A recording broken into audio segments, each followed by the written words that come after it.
ಬೆಳಬೆಳಗ್ಗೆನೆ ಸಾವಿನ ಸುದ್ದಿಗಳನ್ನು ನೋಡ್ಬೇಕಾಗಿದೆ ನೋಡಿ. ಗದಗದಲ್ಲಿ ಒಂದೇ ಕುಟುಂಬದ 4 ಮಲಗಿದ್ದಲ್ಲೇ ಹೆಣಗಳಾಗೋಗಿದ್ದಾರೆ. ಕೊಚ್ಚಿ ಕೊಲೆ ಮಾಡಲಾಗಿದೆ. ಗದಗದ ಒಂದೇ ಕುಟುಂಬದ 4 ಹತ್ಯೆ. ಮಲಗಿದ್ದಲ್ಲೇ 4 ಜನರ ಬರ್ಬರ ಹತ್ಯೆಯಾಗಿದೆ. ಭೀಕರ ಹತ್ಯೆಯಾಗಿದೆ.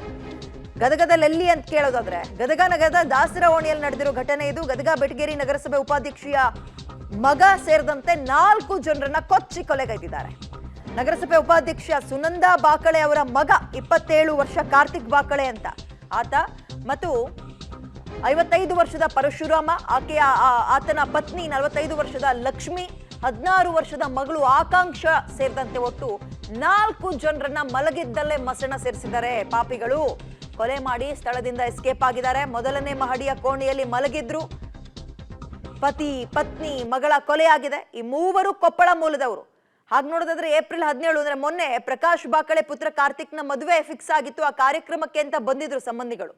ಬಾಗಿಲು ಸದ್ದು ಕೇಳ್ತಾ ಇದ್ದಂತೆ ಅನುಮಾನಗೊಂಡು ಪೊಲೀಸರಿಗೆ ಫೋನ್ ಮಾಡಿದ್ದಾರೆ ಕುಟುಂಬಸ್ಥರು. ಆ ಫೋನ್ ಮಾಡ್ತಾ ಇದ್ದಂತೆ ಪೊಲೀಸರಿಗೆ ದುಷ್ಕರ್ಮಿಗಳು ಅಲ್ಲಿಂದ ಎಸ್ಕೇಪ್ ಆಗಿದ್ದಾರೆ. ಈ ದಿವಸ ಮಧ್ಯರಾತ್ರಿ ಸಮಯದಲ್ಲಿ ಈ ಪ್ರಕಾಶ್ ಬಾಕಳೆ ಇವರ ಮನೆಯಲ್ಲಿ 4 ವ್ಯಕ್ತಿಗಳ ಕೊಲೆಯಾಗಿದೆ. ಅದರಲ್ಲಿ ಪ್ರಕಾಶ್ ಬಾಕಳೆ ಇವರ ಮಗ ಕಾರ್ತಿಕ್ ಮತ್ತು ಅವರ ಸಂಬಂಧಿಕರಾದಂಥ ಪರಶುರಾಮ್ ಹಾದಿಮನಿ, ಲಕ್ಷ್ಮೀ ಹಾದಿಮನಿ ಮತ್ತು ಆಕಾಂಕ್ಷ ಹಾದಿಮನಿ ಅಂಥೇಳಿ. ಇದು ಯಾವ ಹಿನ್ನೆಲೆಯಲ್ಲಿ ಆಗಿದೆ ಮತ್ತು ಇದಕ್ಕೆ ಅವ್ರು ಹೇಳೋ ಪ್ರಕಾರ ಸುಮಾರು 2 ರಿಂದ 3 ಗಂಟೆ ಒಳಗೆ ಆಗಿದೆ ಅಂಥೇಳಿ. ಏನಂದರೆ ಶಾರ್ಪ್ ವೆಪನ್ಸ್ ಯೂಸ್ ಮಾಡಿದಿರೋ ಥರ ಇದೆ. ಇನ್ನೂ ಪಂಚನಾಮ ಎಲ್ಲ ಆಗಿ ಡೀಟೇಲ್ ಆಗಿ ಇನ್ಕ್ವೆಸ್ಟ್ ಎಲ್ಲ ಆದಮೇಲೆ ನಮಗೆ ಕಂಪ್ಲೀಟ್ ಎಲ್ಲ ಮಾಹಿತಿ ಸಿಗ್ತದೆ. ಗೊತ್ತಾಗಿಲ್ಲ, ಅದನ್ನು ಪರಿಶೀಲನೆ ಮಾಡ್ತಾ ಇದ್ದೀವಿ. ಯಾರಿದ್ದಾರೆ ನೋಡಿಕೊಂಡು ಅವ್ರನ್ನ ಸಾಧ್ಯದಷ್ಟು ಬೇಗ ಅವ್ರನ್ನ ದಸ್ತಗಿರಿ ಮಾಡ್ತೀವಿ. ಕುಟುಂಬಸ್ಥರು ಹೇಳೋ ಪ್ರಕಾರ ಬಂದು ಈ ರೀತಿ ನಮ್ಮದು ಡೋರ್ ಬಡಿದ್ರು, ಡೋರ್ ನಾವು ತೆಗೆದಿಲ್ಲ.